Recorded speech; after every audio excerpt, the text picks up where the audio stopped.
ou faire part de sa contribution pour interagir avec Monsieur le Premier ministre. Donc, Monsieur le Premier ministre Ousmane Sonko, il vous écoute tous. Nous vous écoutons. Vous avez donc la parole pour la présentation détaillée du plan de redressement économique et social. Mesdames, Messieurs, merci d'accueillir Monsieur le Premier ministre Ousmane Sonko.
Je vais rappeler, Mesdames, Messieurs, que pour le secteur de l'industrie, M.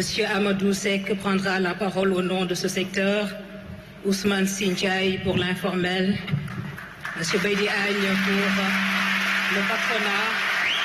Voici donc, Mesdames, Messieurs, Monsieur le Premier ministre.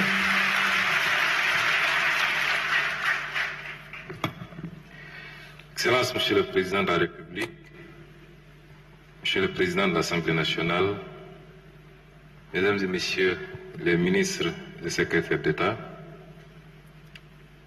Messieurs les chefs d'institution, honorables députés, Mesdames et Messieurs les ambassadeurs, Mesdames et Messieurs les gouverneurs de région, Mesdames et Messieurs les élus locaux, Mesdames et Messieurs les partenaires au développement, Mesdames et Messieurs les autorités de régulation, Mesdames et Messieurs les représentants du secteur privé, des organisations syndicales et professionnelles et de la société civile, chers invités, Mesdames et Messieurs, nous sommes aujourd'hui réunis à un moment extrêmement important de la vie de notre nation pour présenter, au-delà du public ici présent, à tout le peuple sénégalais, le plan de redressement économique et social. Je voudrais rappeler que ce plan n'est pas tombé du ciel. Il fait partie d'un ensemble. Et ce rappel référentiel est important parce que nous avons d'abord travaillé à préparer un document prospectif. Document qui a été préparé sur commande de son Excellence Monsieur le Président de la République et qui devait décliner son programme, le programme avec lequel il a été porté à la magistrature suprême par le peuple sénégalais. Ce document appelé Vision 2050 était phasé, 3 phases notamment. La phase redressement, qui est une phase qui devait se dérouler sur une périodicité de 3 ans. Je ne sais pas si le présentateur ne suit pas apparemment. C'est voilà, une phase de redressement, suivie d'une phase d'impulsion et enfin une phase d'accélération. La phase de redressement devait nous permettre de partager la vision, de mobiliser les citoyens, de poser les premières bases de la transformation et d'engranger les premiers résultats de ce travail. Elle sera suivie de la phase impulsion, qui est la phase de mise en œuvre de l'ensemble des leviers d'amorçage de la transformation et de la poursuite de la mise en œuvre des stratégies filières. Et enfin, une troisième phase, la phase accélération, qui devait nous permettre, comme son nom l'indique, d'accélérer la politique de développement des filières et de visibiliser la croissance engrangée à l'horizon 2050. Si vous regardez ce graphique, vous vous rendrez compte que et ça nous permet de répondre à une question, parce qu'on a l'habitude d'entendre dire que nous demandons aux Sénégalais de patienter jusqu'en 2050. Si vous voyez les courbes qu'il y a au-dessus de ce graphique, vous vous rendrez compte que les phases ne s'excluent pas. La première phase, celle qui consistait à redresser, démarre évidemment en 2024 avec l'élection du président de la République et se termine quasiment à la fin de ce cycle, c'est-à-dire en 2029. Mais vous vous rendez compte que la courbe jaune qui suit, c'est-à-dire l'impulsion, n'attend pas qu'on ait terminé la phase de redressement. Dès le milieu du mandat, c'est-à-dire d'ici 2026, nous démarrons la phase impulsion qui prendra fin en 2034. Et la phase accélération démarre presque simultanément avec la phase d'impulsion, ou 1 ou 2 ans après le démarrage de la phase d'impulsion. Et donc avant la fin de la première phase, c'est-à-dire le redressement. C'est une action combinée avec plusieurs phases qui ne s'excluent pas, mais avec la priorisation de l'une ou l'autre phase selon les périodes. Le redressement, pour le slide qui suit, doit nous permettre de faire un certain nombre de choses. D'abord, les réformes préalables à des actions futures. Un certain nombre de réformes, réforme des institutions, réforme de la justice, réforme territoriale, décentralisation, déconcentration, et j'en passe. Il faut comprendre donc que la phase de redressement ne commence pas aujourd'hui avec le document que nous vous présentons. C'est l'un des éléments de ces réformes préalables, c'est-à-dire l'assainissement du cadre macroéconomique dont a parlé tout à l'heure M. le ministre de l'Économie. Il faut comprendre donc que cette phase de redressement a démarré depuis les premiers jours du mandat, puisque le président de la République a convoqué les assises de la justice, ça fait partie de la phase de redressement. Les assises politiques, ça fait partie de la phase de redressement. Un certain nombre d'états généraux sectoriels ont été organisés dans le secteur de l'industrie et du commerce, dans le secteur de l'hydraulique, dans le secteur du transport, entre autres. Toutes ces opérations s'incrustent dans cette phase de redressement.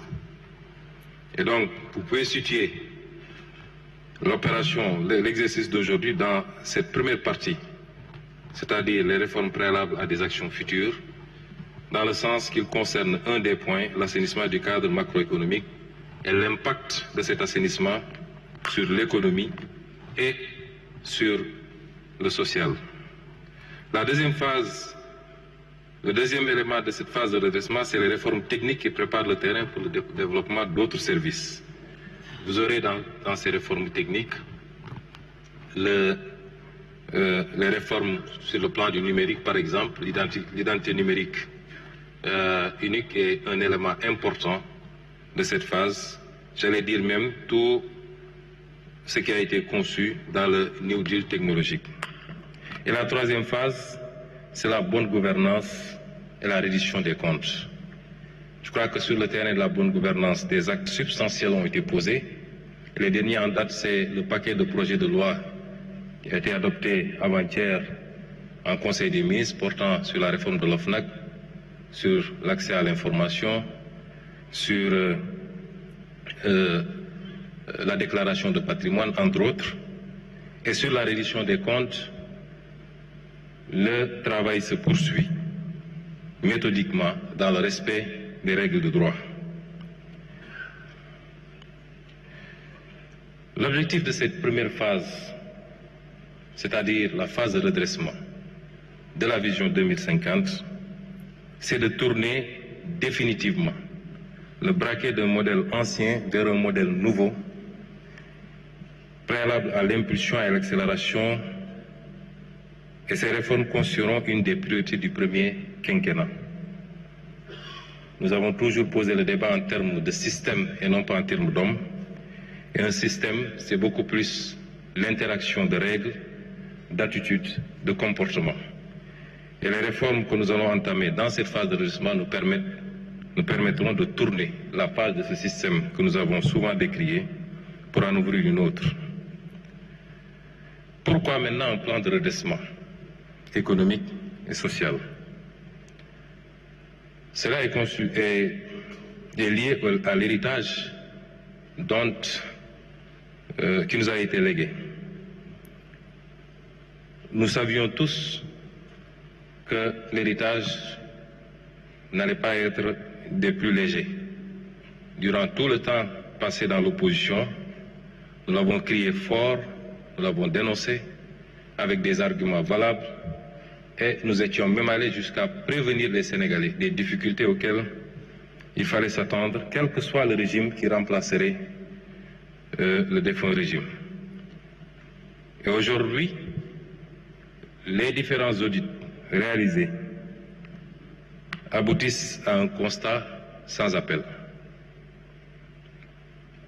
L'audit des finances publiques qui a démarré avec le rapport établi par l'Inspection générale des finances, conforté, pour ne pas dire aggravé, par l'audit de ce rapport par la Cour des comptes, et enfin par le rapport de Forvis Mazars. Cet audit, ces différents audits, débouchent sur un constat très difficile pour le Sénégal, d'un déficit qui cumule à 14% et d'une dette publique qui est de 119% du produit intérieur brut. 14% contre 4, quelque chose pour cent qui avait été déclaré et 119% contre 74% qui avait été déclaré par l'ancien régime. Évidemment, et c'est le lieu de féliciter et de rendre un hommage à son Excellence le Président de la République, qui aurait pu faire le choix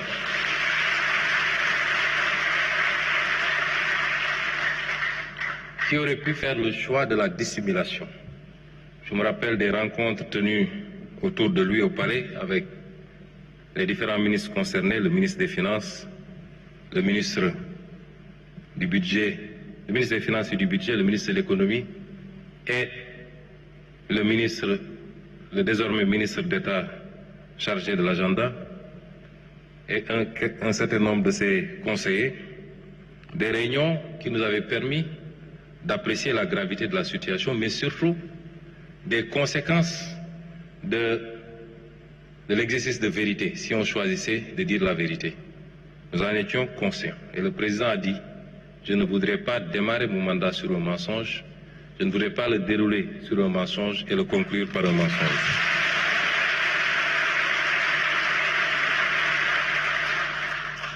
Et cet exercice de vérité a pour conséquence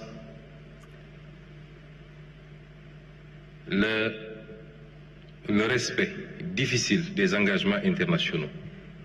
Mais le Sénégal a tenu et jusqu'à présent, nous avons respecté notre signature, nous avons respecté nos engagements internationaux, sans pour autant que ça n'empêche le pays de continuer à faire face aux défis cruciaux à l'intérieur.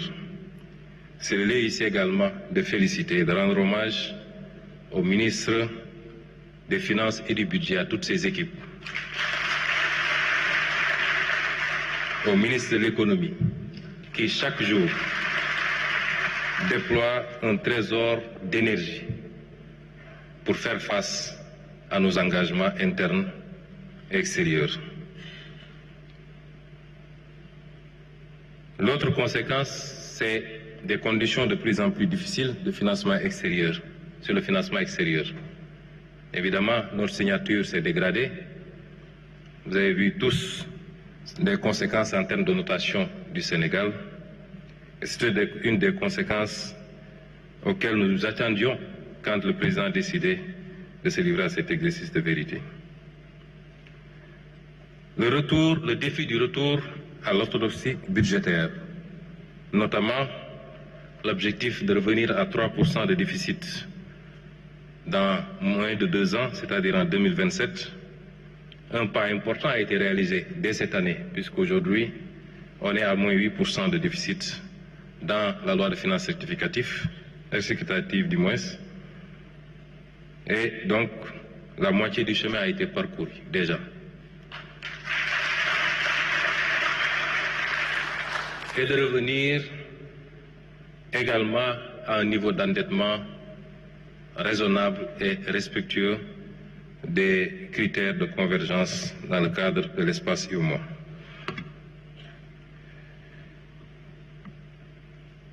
Tout ceci combiné à l'attente légitime des Sénégalais.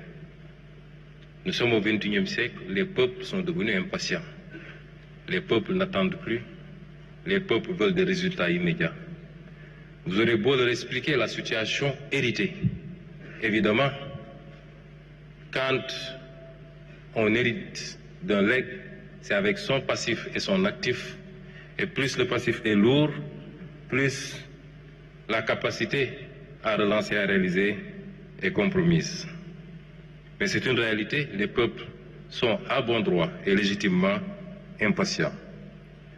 Et le fait que le Sénégal soit projeté dans le top 5 des pays à plus forte croissance et peut-être le premier en 2025 en Afrique ne signifie pas grand-chose si l'on considère ce que le Premier ministre de l'économie vient de dire, que la structure de notre croissance dépouillée de la croissance, le PIB agricole et hydrocarbures révèle des performances très faibles, voire médiocres, c'est-à-dire on ne dépasse pas les 4% de taux de croissance, ce qui pose un sérieux problème de productivité, particulièrement de l'investissement.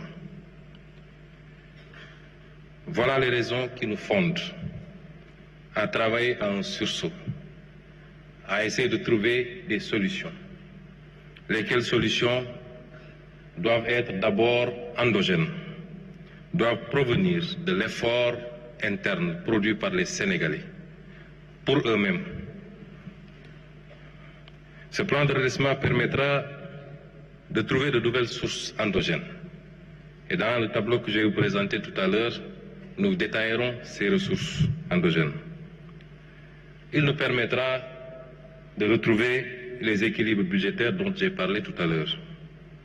Et il nous permettra d'accélérer la progression de notre économie. Ce plan de financement pour le redressement de l'économie est fondé sur un certain nombre de principes. D'abord, le respect des engagements internationaux, comme je l'ai dit tout à l'heure. Nous tenons, quel que soit le régime qui a pris ces engagements, et quelle que soit la nature de ces engagements, évidemment, nous pouvons travailler à identifier dans ce paquet de dettes la partie de la dette odieuse et poser le débat plus en profondeur avec les partenaires. Mais globalement, nous tenons à respecter ces engagements internationaux. Nous voulons remonter cette situation héritée sans pour autant aggraver la dette publique. Nous voulons le faire sans brader nos ressources naturelles et foncières.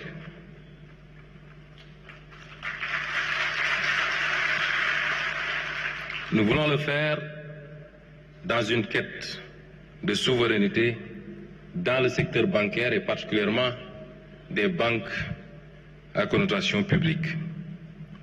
Nous voulons le faire sans mettre trop de taxes supplémentaires sur les investisseurs au détriment de l'attractivité de notre pays. Nous voulons le faire par un exercice de lutte contre la fraude sous toutes ses formes Et nous devons le faire dans le respect de l'équité, dans la contribution financière des acteurs, règles essentielles du droit fiscal. Alors, nous avons entendu beaucoup de développement sur les plans de redressement. En quoi ce plan de redressement est différent des autres? Nous ne sommes pas remontés jusqu'en 1979 pour le PREF, qui semble être le premier plan de redressement, mais comparativement au financement du programme de résilience économique et sociale qui a été élaboré pour faire face aux conséquences de la crise de la Covid-19, dans son modèle de financement d'abord, le PRES avait été financé à 84,5% par les partenaires au moyen de prêts concessionnels, de dons et de reports d'échéance. L'État, pour un budget prévisionnel de 1 000 milliards, n'avait contribué qu'à hauteur de 102,25 milliards, soit 13%. Le PAP 2A, qui a pris le relais pour engranger les bénéfices du PRES, le PAP 2A projetait un budget de 14 712 milliards, qui a fortement bénéficié, plus de 60% au moins, de ressources extérieures. Pour le présent plan de redressement, 90% des ressources sont attendues de la mobilisation de ressources endogènes sans endettement.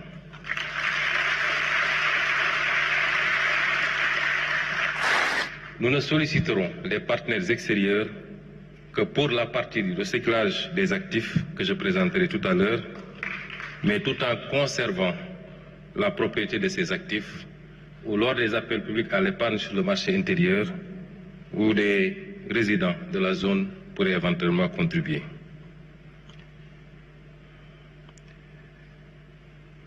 Un autre élément de comparaison, c'est que le coût du plan de redressement sera de 33% plus élevé que celui prévu dans le scénario de base, c'est-à-dire le document de programmation budgétaire économique et pluriannuel 2026-2028, qui fait des projections en moyenne d'un peu plus de 5 000 milliards. Considérez que pour ce plan, l'objectif initial que j'avais confié aux équipes, c'était de mobiliser au moins une année budgétaire de plus, d'essayer de rattraper une année budgétaire de plus, qui équivaut sensiblement à la dette cachée, à la dette qui n'a pas été comptabilisée dans nos écritures. Et comparativement donc au PAP 2A, dont les ambitions n'étaient que de 4% par rapport au schéma initial, c'est-à-dire le PAP 2. Ces éléments de comparaison nous permettent d'apporter ou d'anticiper sur un certain nombre de réponses et qui recoupent notre volonté, notre discours qu'on a toujours tenu. Hier, ici, lors de la remise des lauréats du concours général, je retiens une phrase prononcée par le président de la République, son souhait de voir les Sénégalais s'approprier du concept de souveraineté. Tout ce plan, toute la trame de ce plan répond à ce besoin, à cette option forte de souverainiser notre pays, de faire des efforts par nous-mêmes. Nous ne pouvons pas, 65 ans plus tard, continuer à attendre le salut de l'extérieur. L'Afrique doit évoluer et le Sénégal doit évoluer. Depuis que les constats ont été faits après les audits, tout le débat national tournait autour du FMI. Le FMI n'a pas décaissé. Est-ce qu'on aura un nouveau programme avec le FMI? Ce que nous présentons aujourd'hui n'attend rien quasiment de personne, sinon du peuple sénégalais lui-même.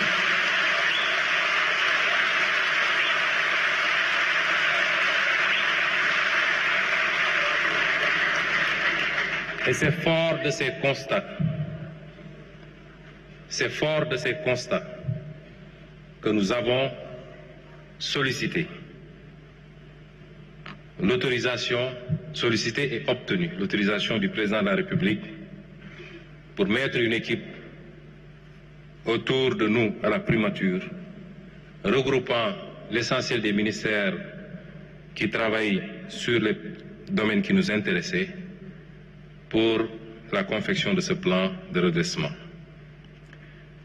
Je voudrais donc, à cette étape, féliciter les hauts fonctionnaires qui ont travaillé à ce plan. Mesdames et messieurs, le Sénégal regorge d'agents dans la fonction publique de qualité.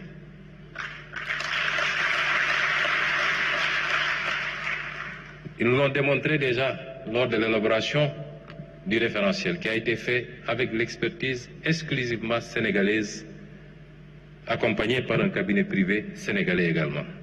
Je veux féliciter tous ceux qui ont travaillé à ce document sous la coordination de M. Moustapha Sen, conseiller spécial chargé des questions économiques.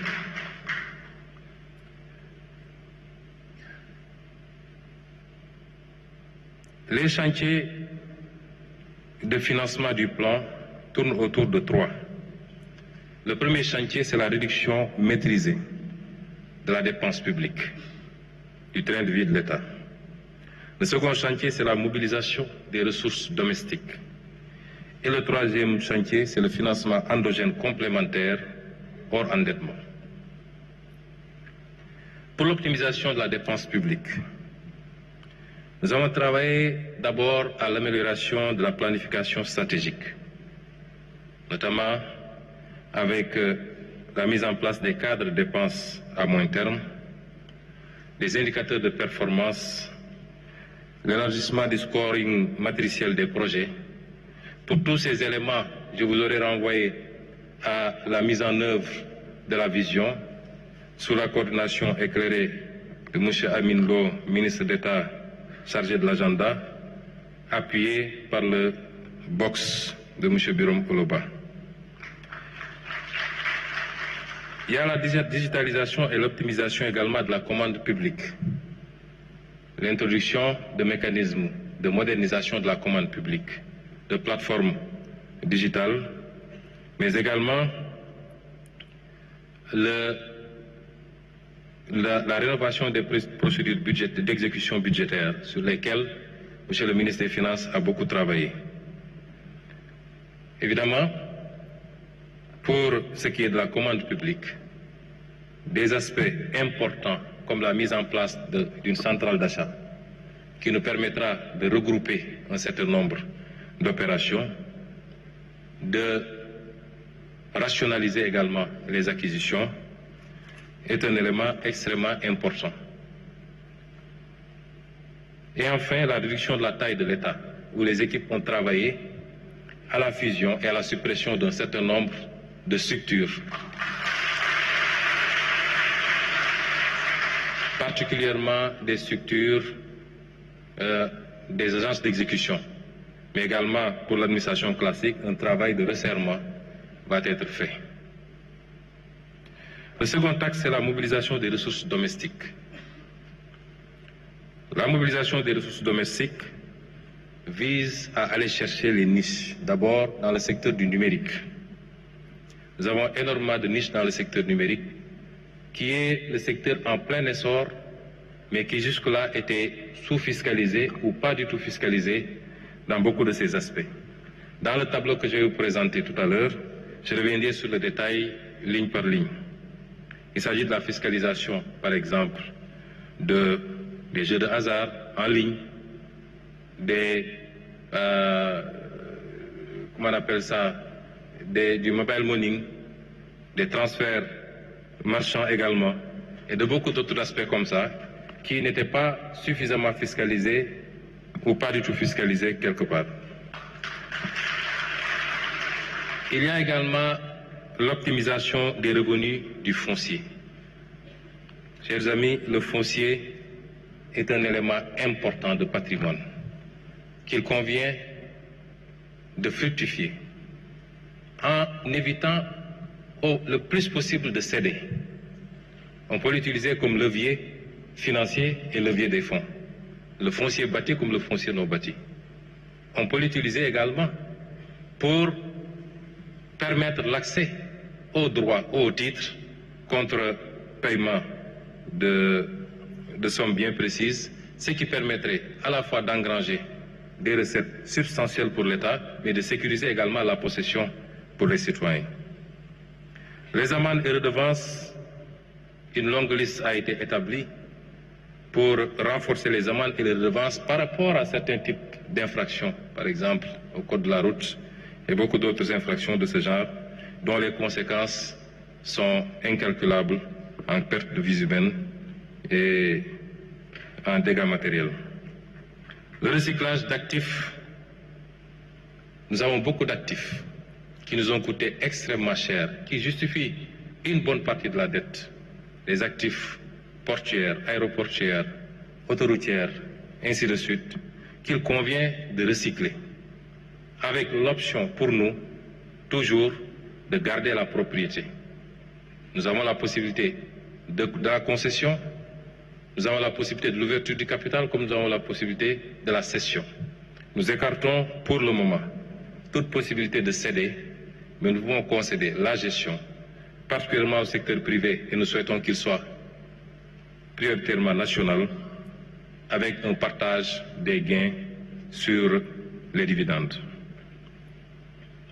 L'exploration du capital investissement également est un élément extrêmement important, corrélé à des préoccupations telles que la finance, l'économie sociale et solidaire et le développement des coopératives, notamment agricoles.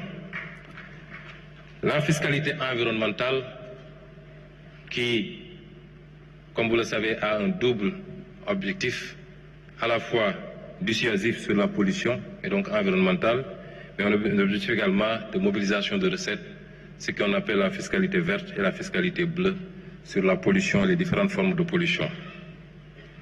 Le financement durable, vert bleu, énormément de fonds existent aujourd'hui, qui sont des fonds gratuits souvent, les fonds verts et les fonds bleus. À travers le monde, le Sénégal est parti à un certain nombre de conventions, notamment sur la transition écologique juste, qui peuvent aujourd'hui venir abonder également cet effort. Et enfin, la rationalisation des différentes subventions. Le ciblage, un peu trop, essayer de cibler pour toucher les vrais, ceux qui ont vraiment besoin de ces subventions, aussi bien dans le domaine de la pêche, dans le domaine de la distribution des produits d'hydrocarbures, ainsi de suite, pour éviter que des gens de la couche moyenne ou même des gens très aisés puissent continuer à capter les subventions au détriment de ceux qui en ont vraiment besoin. Et enfin, les troisièmes sources de financement, c'est le financement endogène et les ressources complémentaires.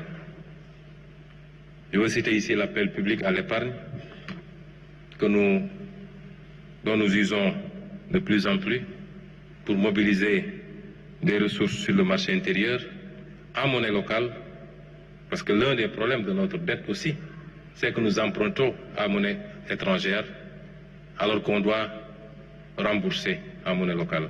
Ça pose un problème sérieux et aujourd'hui, il faut dépasser, de plus en plus recourir à d'autres modèles qui nous permettent de mobiliser des fonds sur le marché local, de financer notre dette en monnaie locale, et la dette en monnaie étrangère doit cibler au maximum possible des activités qui génèrent des revenus en devises, notamment l'exploitation des hydrocarbures, du pétrole et du gaz ou le secteur minier. La promotion d'un secteur bancaire national fort, c'est-à-dire le secteur bancaire à capitaux majoritairement publics. Les débats sont encore en cours sur la nécessité ou non de fusionner un certain nombre d'instruments que nous avons, le fonds 6, le fonds GIP, un certain nombre d'autres banques, la banque agricole, ainsi de suite, pour, à l'image d'un certain nombre de modèles, avoir un instrument de financement de l'économie de développement fort et structuré. C'est des débats qui seront tranchés par Son Excellence le Président de la République. Des missions de benchmarking seront envoyées très bientôt pour nous approprier les expériences vécues ailleurs. La finance islamique qui est un levier important, notamment par le soukouk, qui est une forme d'emprunt obligataire mais respectant un certain nombre de normes. Le Sénégal en a déjà usé pour la réflexion du building administratif et du ministère de l'Intérieur des Finances, si je ne m'abuse. C'est des leviers qui permettent de lever des financements sains, comme le recours au mécanisme du WAQF et beaucoup d'autres mécanismes de financement islamique. La renégociation des contrats stratégiques. Un travail est en train d'être fait. Et vous me permettrez de féliciter également à ce niveau l'équipe qui y travaille, le comité de lecture, dirigé par le conseiller spécial El Hadji Ibrahima Diop, qui a déjà renégocié beaucoup de contrats et de conventions. Je me rappelle, lors de nos écrits, quand on était dans l'opposition, nous nous référions aux statistiques de l'OCDE, qui chiffrait à peu près les surfacturations dans les marchés publics, dans les pays à économie avancée, comme on dit, à peu près 11%. Pour le travail que nous avons commencé à faire, qui touche peut-être principalement le secteur des BTP, un peu l'énergie, un peu la santé, etc., le constat c'est que nous sommes déjà à 18% de surfacturation sur les marchés publics. Et les gains qu'on ferait, rien qu'en assainissant ce volume dans le budget d'investissement, nous permettrait d'engranger des profits significatifs.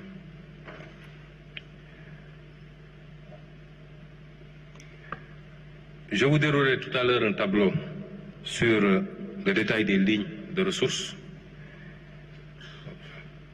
sur les ressources domestiques, les ressources recyclables, le financement complémentaire au endettement et la réduction de la taille de l'État. Mais les ressources attendues sur les 3 ans, 2025-2028, pour les ressources domestiques additionnelles, nous attendons 2111 milliards. Pour le recyclage d'actifs restant la propriété de l'État, nous attendons 1091 milliards. Pour les économies sur la réduction de la taille de l'État, nous attendons 50 milliards. Pour le moment, j'y reviendrai parce que nous avons un tableau assez long d'une 50aine de mesures qui sont encore en cours d'évaluation. Et l'essentiel de ces mesures porte sur la taille de l'État. Et enfin, sur le financement endogène complémentaire hors endettement, nous attendons 1352 milliards. Le tout nous permet de nous projeter sur 4605 milliards pour le moment, en attendant les autres mesures à évaluer, qui sont des mesures très importantes et qui, selon mes estimations, nous permettront d'ajouter peut-être 2000 à 2600 milliards à ce tableau.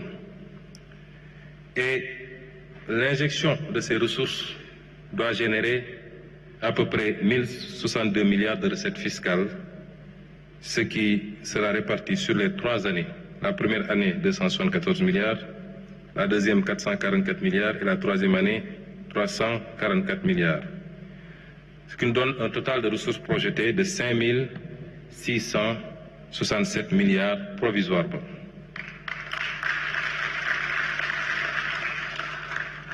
Alors, je ne sais pas si ils avaient remis la clé à la régie pour pouvoir vous projeter le tableau détaillé que je vais commenter maintenant.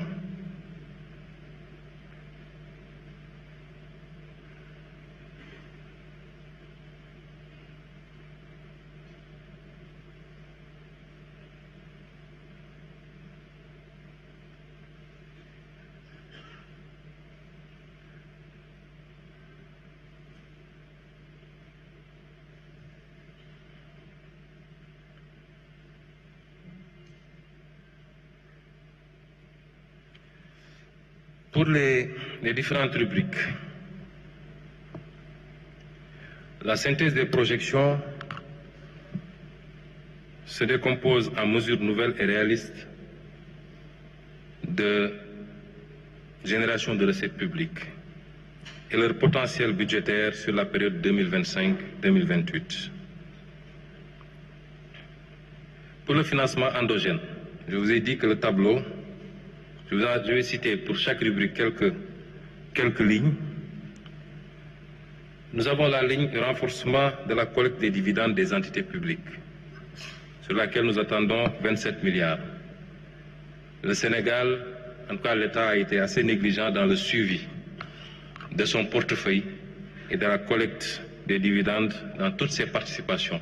Dans le secteur minier, par exemple, où on a minimum 10%, 15%, 20% de participation souvent, et dans beaucoup d'autres secteurs, comme le secteur portuaire, nous pensons qu'une action générera ce montant.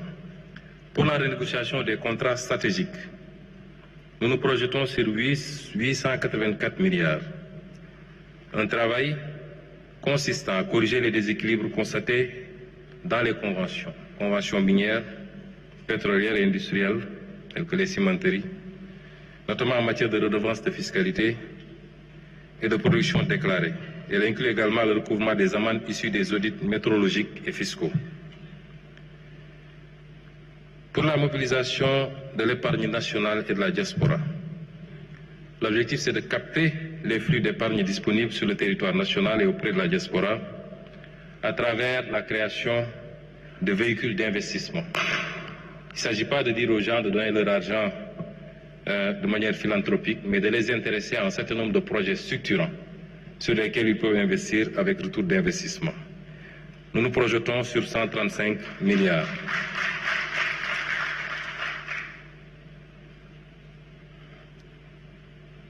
Sur le déploiement des financements participatifs et solidaires,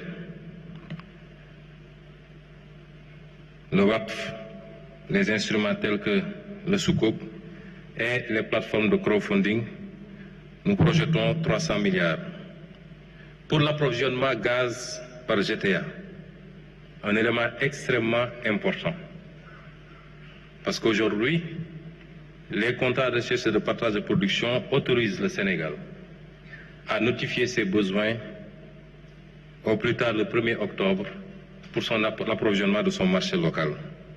Ce que nous avons fait pour 2026. Les gains sont de 177 milliards ou de 143 milliards sur 2026 seulement, selon l'application au nom de la pénalité de 25% prévue et que BP peut vouloir appliquer. Et l'impact sur le kilowattheure, c'est de le faire passer de 115,93 francs kilowattheure aujourd'hui à 66 au plus tard le 1er octobre pour l'approvisionnement de son marché local. Ce que nous avons fait pour 2026. Les gains sont de 177 milliards ou de 143 milliards sur 2026 seulement, selon l'application au nom de la pénalité de 25% prévue et que BP peut vouloir appliquer. Et l'impact sur le kilowattheure, c'est de le faire passer de 115,93 francs kilowattheure aujourd'hui à 76,18 francs kilowattheure. Et donc sur les 3 ans, l'impact attendu est de 435 milliards. Pour les actifs détenus par la SOGEPA, qui peuvent être utilisés comme effet de levier, nous nous projetons à 341 milliards. Pour ce qui est de la régularisation du renouvellement de concessions des opérateurs téléphoniques également, nous nous projetons à 200 milliards. Sur les frais de visa électronique que nous avons décidé d'appliquer pour l'entrée sur le territoire national aux pays hors Afrique et aux pays africains qui nous appliquent le visa, nous nous projetons à 60 milliards. Sur le recyclage d'actifs comme les autoroutes, nous projetons à 126 milliards. Par rapport à la réduction du train de vie de l'État, je vous avais dit tantôt que pour le moment, une seule mesure sur la dizaine de mesures, une seule mesure est pour le moment évaluée. C'est la restructuration du secteur parapublic, notamment la suppression et la fusion d'agences, et elle nous donne un gain de 50 milliards. Les 8 ou 9 autres mesures sont en cours d'évaluation et je peux vous en citer quelques-unes qui sont des mesures fortes relativement à la réduction de la taille de l'État ou du train de vie de l'État. J'ai parlé tantôt de l'élimination des surfacturations sur les marchés et les chantiers publics, la réduction des subventions accordées à certaines entités publiques qui doivent pouvoir avoir leur autonomie financière, la réduction sélective et progressive des subventions aux équipements de pêche, des détaxes de carburant, etc., l'économie sur les frais liés à l'organisation des élections. Je crois que les conclusions du dialogue politique nous permettraient de le faire, rien qu'avec le bulletin unique. Je passe sur les autres. Le plafonnement de la masse salariale dans le secteur parapublic, puisque la loi organique portant sur les lois de finances a prévu le plafonnement, l'inscription chaque année dans la loi de finances, le plafonnement des salaires dans le secteur parapublic et au niveau des institutions et du secteur public. Ça n'a été inscrit qu'en 2021, le décret d'application n'a jamais été pris. Et sur 2026, nous réintégrerons cette mesure qui aura certainement un impact important.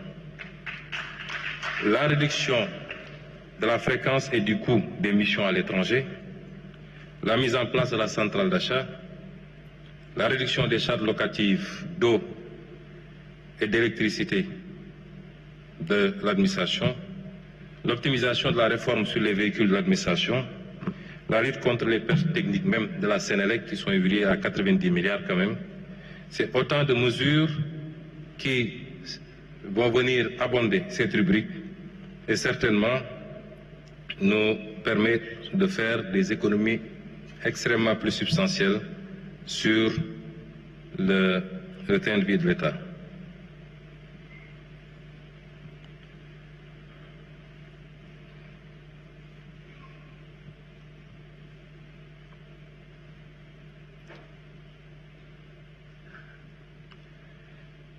Donc après ce volet, sur le recyclage des actifs, nous nous projetons à 1519 milliards.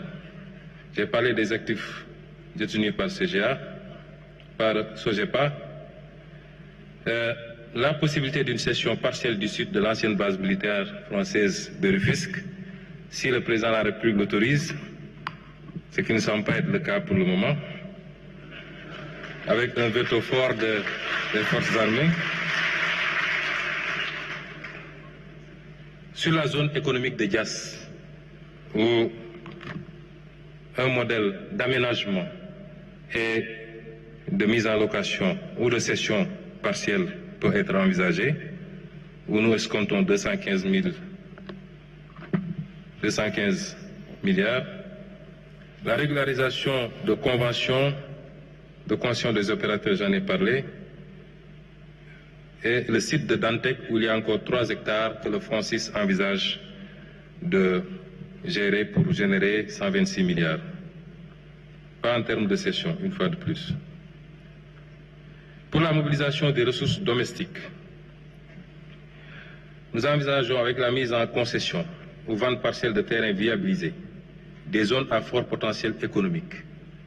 Je veux dire ici, pour les besoins sociaux à des Sénégalais de toutes les couches, mais particulièrement des couches les moins favorisées, mais également pour les besoins du tourisme, où la SAPCO et ses agences dans l'aménagement de sites dans la Petite Côte, Mbodienne et autres, dans le sud, à Béné, etc. Et pour les programmes immobiliers et logistiques. L'évaluation de l'assiette et des droits additionnels nous projette sur 80 milliards. Pour les redevances audiovisuelles, Le ministre a commencé déjà un travail important, M. Aliou Sall, ministre des Télécommunications. Il s'agit ici d'aller au-delà de ce qu'il a commencé et de fiscaliser tout ce qui est publicité en ligne, les vidéos sur demande, notamment les plateformes telles que Netflix et autres, les services numériques. On se projette à 16 milliards. Le e-commerce, les revenus d'influenceurs qui, quelquefois, encaissent beaucoup d'argent.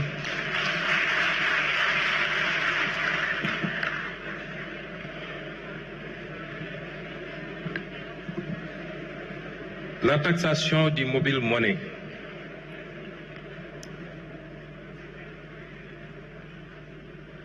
La taxation du mobile money qui existe déjà, mais qui se fait sur des bases très faibles. Nous avons beaucoup travaillé ces derniers jours avec la Direction générale des impôts, le ministère des Finances, le ministère des Télécommunications, pour aboutir à des bases beaucoup plus saines, sans pour autant que ça constitue un surenchérissement perceptible du coût des transferts, et l'État compte engranger 130 milliards sur les 3 ans. La taxation des transactions marchandes, où nous projetons sur 90 milliards, les transactions marchandes d'e-mobile money. La taxation des jeux de hasard, notamment le pari en ligne et les casinos en ligne. Les jeux de hasard, le jeu en ligne aujourd'hui constitue 80% du jeu de hasard. Il nous faut aller chercher les 20% qui restent. Mais nous avons choisi, puisque dans ce secteur, les bookmakers étaient taxés, la LONASE est taxée, mais les parieurs ne sont pas taxés. Taxation du gain, 75% des mises constituent un gain que partagent des parieurs, mais également nous envisageons un modèle de taxation même de la mise, parce qu'au-delà de la mobilisation de recettes, nous avons l'obligation en tant qu'État de protéger surtout les petits parieurs contre eux-mêmes et contre l'addiction au jeu. L'augmentation du taux de la taxe sur le tabac, c'est le même principe que nous envisageons d'amener au plafond UEMOA qui est de 100%. Aujourd'hui, nous taxons à 70%. Et je crois que la fumée peut rapporter 100 milliards.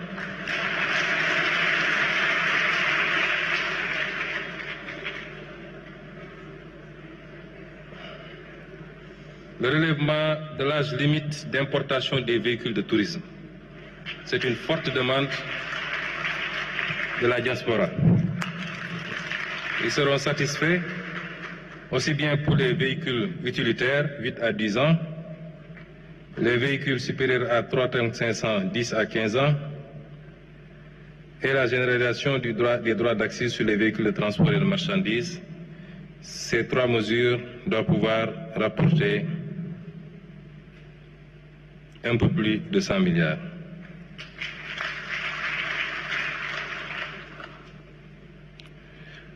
La réactivation des droits à l'importation pour les téléphones portables, qui avait été suspendue avec la redevance RUTEL, mais tout le monde convient, les autorités douanières, le ministère de l'économie et des finances, qu'il est temps de remettre en place cette taxation et les projections sont à 200 milliards. Je voudrais dire que tous les chiffres que nous vous avançons ici sont des chiffres minorés. J'ai demandé à l'équipe de prendre les options les plus minimalistes possibles pour nous aménager une marge d'erreur substantielle.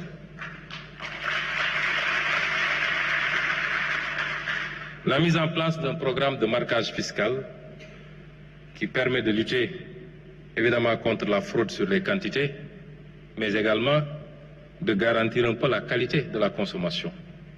Donc des préoccupations de santé, où nous projetons 87 milliards. La réactivation du droit de sortie sur les exportations d'arachide et de la noix de cajou, 27 milliards et 15 milliards. Ici, c'est à la fois des soucis de collecte, mais également de protection de notre secteur industriel pour l'arachide, mais l'incitation également à la transformation locale. Et c'est là où nous attendons le secteur privé national. La modification de 10% des barèmes de loyer sur le domaine de l'État.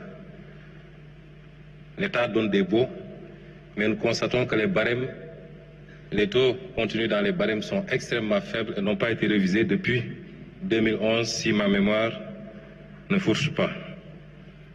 C'est des mesures qu'il faut, pas seulement sur le barème des loyers, mais également sur le barème des cessions définitives. Si l'État va acheter un terrain d'un particulier, il l'achète au prix du marché. Mais si l'État vend un particulier, il vend 10 fois, 20 fois, 30 fois moins cher parce qu'il vend selon un barème, puisque l'État n'est pas censé faire des profits sur le foncier. Mais cet État-ci, qui a hérité d'un déficit de 119% et d'un déficit de 12%, est censé faire de l'argent. La régularisation massive des terres du domaine national. Nous avons travaillé avec M. Dia sur la possibilité de faire évoluer le PROCACEF, qui est un programme qui permet de régulariser les propriétaires allégués de terrain, particulièrement en zone rurale, mais ça se faisait presque gratuitement, mais on ne délivrait pas de droits ou de titres.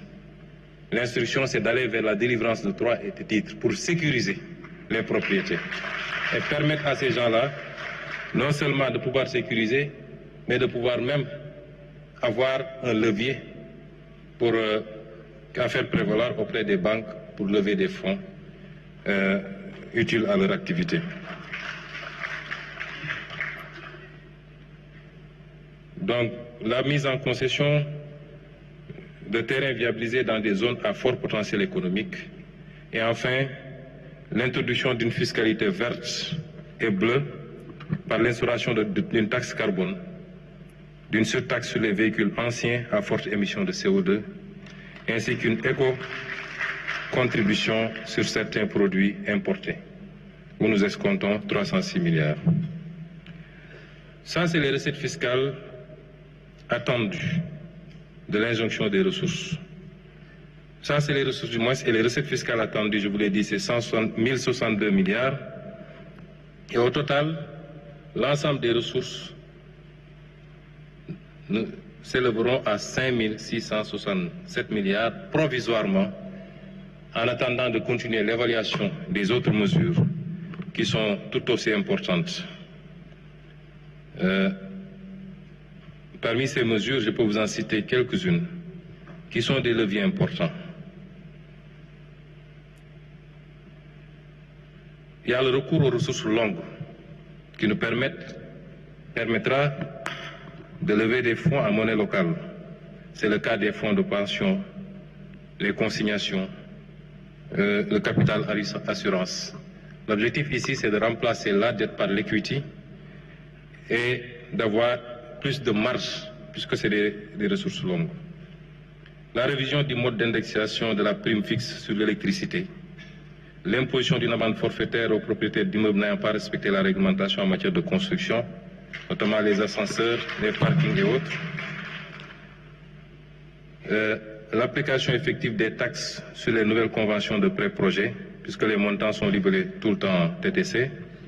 Je vous ai cité tout à l'heure les mesures pour le train de vie de l'État. Je les saute donc.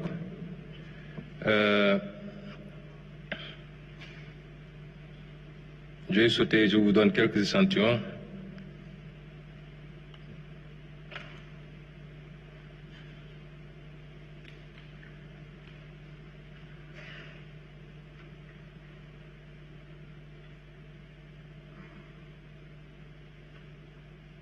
Donc, l'application du droit de sortie sur les exportations de produits miniers non couverts par la stabilisation fiscale, la taxation des occupants sans droit ni titre, la traque et la sanction des fausses quittances, des faux certificats de taxes, des certificats recyclés. Nous sommes en train de faire ce travail sous la supervision du président de la République. Je ne vous en dirai pas davantage puisqu'il est en cours, mais la lutte et la compression de la fraude sur ces aspects-là va générer énormément de ressources. J'ai parlé de la subvention modulée du carburant, donc le ciblage.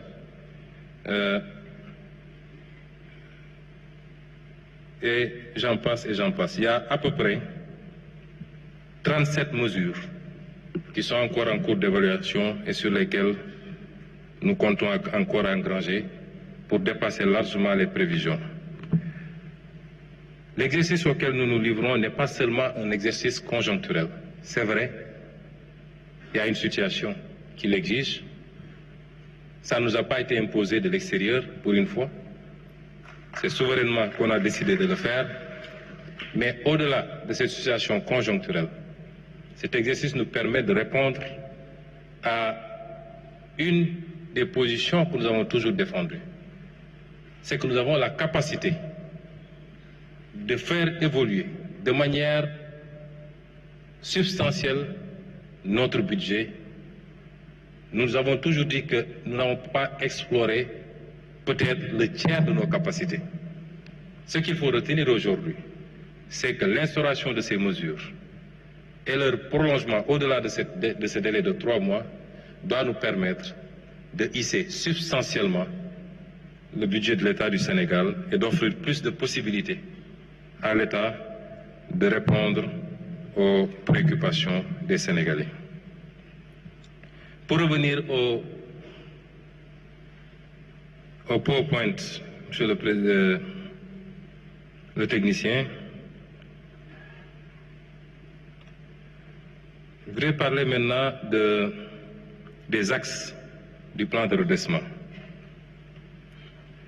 Le plan de redressement vise à mobiliser ces ressources, mais pourquoi faire? Orienter vers quoi? Nos objectifs, c'est d'abord les services sociaux de base qui bénéficieront d'un financement plus conséquent. Le premier axe, donc, c'est l'appui aux ménages. Dans l'appui aux ménages, nous avons une offre plus importante, mieux orientée, de biens et services sociaux. Je veux parler des services liés à la santé, à l'éducation, à l'enseignement supérieur, au logement social décent,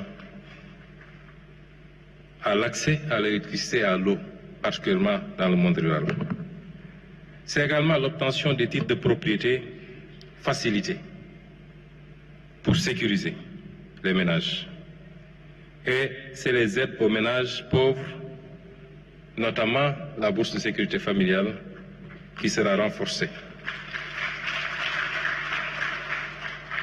C'est également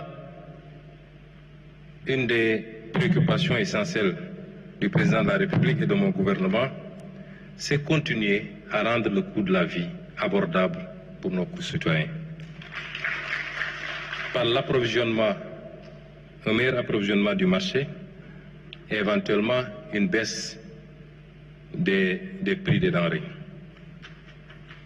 Et évidemment, la création massive d'emplois par l'abondement des fonds destinés au financement, particulièrement des jeunes et des femmes, pour l'employabilité et l'emploi. Toujours pour l'appui aux ménages, j'ai cité tantôt le cas des bourses de sécurité, et un meilleur ciblage, évidemment. Quand on dit cibler les subventions, certains proposent souvent de supprimer carrément les subventions et de faire des transferts cash qui profitent à partir du fichier RNU, qui nous permet de connaître les ménages considérés comme pauvres, de pouvoir les cibler directement par des cash transferts. Et enfin, penser sérieusement à la gratuité de certains services de base, par exemple, pourquoi pas les médicaments génériques qu'on pourrait éventuellement rendre gratuits, mais c'est en réflexion.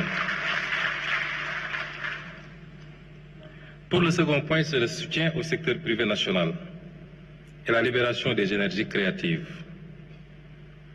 L'accès au foncier revient parce qu'entreprendre nécessite, pour la plupart du temps, de pouvoir accéder au foncier. Des mécanismes simplifiés et accélérés pour permettre à ce secteur privé d'accéder au foncier. L'amélioration de l'accès à l'électricité, j'en ai parlé tantôt. L'un des éléments de compétitivité industrielle particulièrement, c'est le coût de l'énergie. Nous ne pouvons pas continuer à être à plus de 110% du coût de l'énergie et vouloir compétir avec des pays qui sont à 12 francs. Si je prends le cas du Qatar, mais qui a suffisamment de gaz pour le faire, ou 60 francs si je prends le cas de la Chine. Il faut aujourd'hui que nous travaillions à baisser substantiellement le coût de l'énergie, mais également l'accès aux autres sources d'énergie pour le secteur privé particulièrement, les énergies renouvelables, le solaire singulièrement. Le paiement de la dette due au secteur privé. Après finalisation de l'audit de cette dette, l'engagement que prend le gouvernement, c'est de payer intégralement cette dette pour permettre à ce secteur privé. Certains nous disent qu'il faut vous assurer que les dettes que vous allez payer, les montants qui seront reçus soient réinjectés dans l'économie. Nous ne pouvons pas le garantir ou l'exiger, mais je suppose que pour un investisseur, la logique voudrait que s'il reçoit des paiements par rapport à une dette, qu'il les réinjecte dans l'outil de production pour pouvoir être plus productif et participer à la construction de notre développement. Le développement des infrastructures dans les pôles, entre les pôles, dans les zones économiques, également, est un engagement que nous prenons vis-à-vis du secteur privé. La mise en place d'une garantie marché pour faciliter beaucoup de choses, notamment avec les contrats triennaux, parce que beaucoup de membres de la société civile se plaignent de ne pas pouvoir avoir une prévisibilité par rapport au marché public. La réforme du climat des affaires, chantier que nous avons déjà initié avec la réforme du code des investissements qui est en cours, du code général des impôts, du code des douanes, du code minier, et j'en passe, avec l'objectif de réformer le climat des affaires, mais tout en sauvegardant les intérêts de l'État. La facilitation de l'accès aux intrants également, particulièrement pour le secteur primaire, est un engagement. Et enfin, l'accompagnement à la formalisation avec les guichets uniques et beaucoup d'autres outils qui permettraient d'accompagner une bonne partie de l'informel vers la formalisation. L'autre élément, c'est le développement des secteurs prioritaires. L'agriculture, la pêche et l'élevage. Je ne ferai que les citer parce que je vous en renverrai au document Vision. Au début de mon exposé, je crois que j'ai sauté un slide pour vous dire que ce que nous faisons ne tombe pas du ciel. Nous avions d'abord le document Vision. Nous avons ensuite le master plan décennal 2024-2034. Nous avons la stratégie nationale de développement, qui est une stratégie quinquennale. Nous avons même le document de programmation budgétaire et économique pluriannuel. J'aurais même pu citer la déclaration de politique générale. Mais ceci participe de ce premier point qu'on a appelé le redressement. Mais si vous vous rabattez sur le document Vision qui sera publié la semaine prochaine, Monsieur le ministre d'État, aujourd'hui, Monsieur le Président de la République me dit que ce sera publié aujourd'hui, ce document, tout ce que je vais développer ici et dans ce document, les offres et les projections sur les secteurs de l'agriculture, de la pêche et de l'élevage, la filière viande et lait, les industries légères, parce que dans le phasage, nous considérons qu'aucun pays ne s'est levé pour aller tout de suite vers les industries lourdes. Il faut pouvoir faire un ciblage et aller méthodiquement. Donc, le fer, la métallurgie et la sidérurgie, où nous avons des offres concrètes, même si ça semble être des secteurs assez lourds. Et c'est pourquoi le pari de l'énergie est important. Une fois de plus, c'est la mère des batailles. Le logement social, pas ici sous le volet social, mais c'est des entreprises qui viendront faire des offres. L'agro-industrie, le tourisme, les BTP, le numérique. l'industrie pharmaceutique, chimique légère, l'industrie culturelle et créative, le textile habillement, les matériaux de construction et l'agro-industrie. Quels sont maintenant les impacts attendus? D'abord, sur le plan social, l'application de ce plan, combinée à toutes les autres initiatives, parce que ce que je vous ai montré ici n'a rien à voir avec les différentes réformes, par exemple les différents codes, même si, de manière anticipative, certains points validés ici devraient être pris en compte, mais nous allons anticiper parce que dès les prochaines semaines, nous présenterons à l'Assemblée nationale un paquet de réformes qui doit accompagner la mise en œuvre de ce plan. L'amélioration de la situation sociale des ménages en milieu rural et urbain, la facilitation de l'accès aux services sociaux de base, l'adoption de nouvelles mesures de baisse des prix de denrées, le renforcement du socle de protection sociale, la promotion de l'entrepreneuriat pour les jeunes et les femmes. Je pense que je peux passer sur ces slides puisque j'ai déjà détaillé ces aspects plus haut. Et enfin, les impacts budgétaires attendus.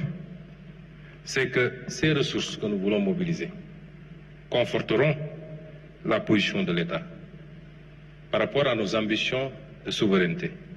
Je le rappelle encore, il ne faut pas qu'on fasse des confusions. La souveraineté ne veut pas dire l'autarcie. J'entendais des gens qui vous disent, oui, ils parlent de souveraineté, pourtant ils empruntent. Ce n'est pas ça la souveraineté. La souveraineté, c'est avoir le choix dans les schémas que vous mettez en place, qu'on ne vous impose pas des modèles. C'est de pouvoir dire, ma priorité, c'est de mobiliser sur les marchés, dans des conditions les plus favorables, les taux les plus favorables, les maturités les plus favorables, et de ne recourir au multilatéral, et notamment au FMI, qu'en dernier ressort, parce que je n'aurai pas d'autre solution. C'est le contraire de ce qu'on fait actuellement. C'est ça la souveraineté. Mais ce qui vous permet d'être à l'aise sur ça, c'est votre capacité à mobiliser des ressources endogènes, à assainir votre cadre macroéconomique. Et c'est ce travail qui va nous permettre effectivement de conforter la position de l'État. C'est le respect de nos engagements internationaux qui seront plus facilités. C'est la contribution. On ne dit pas que c'est ce plan qui va le faire à lui seul, mais il contribuera substantiellement à l'objectif d'atteinte de ramener le déficit à 3% en 2027. Mesdames et messieurs, nous voici arrivés au terme de notre exposé. Ce que je voudrais dire aux Sénégalais, c'est que nous parlons souvent de souveraineté. Moom sa bopp, mais moom sa bopp am na lu ko jiite. Li ko jiitu mooy mënal sa bopp.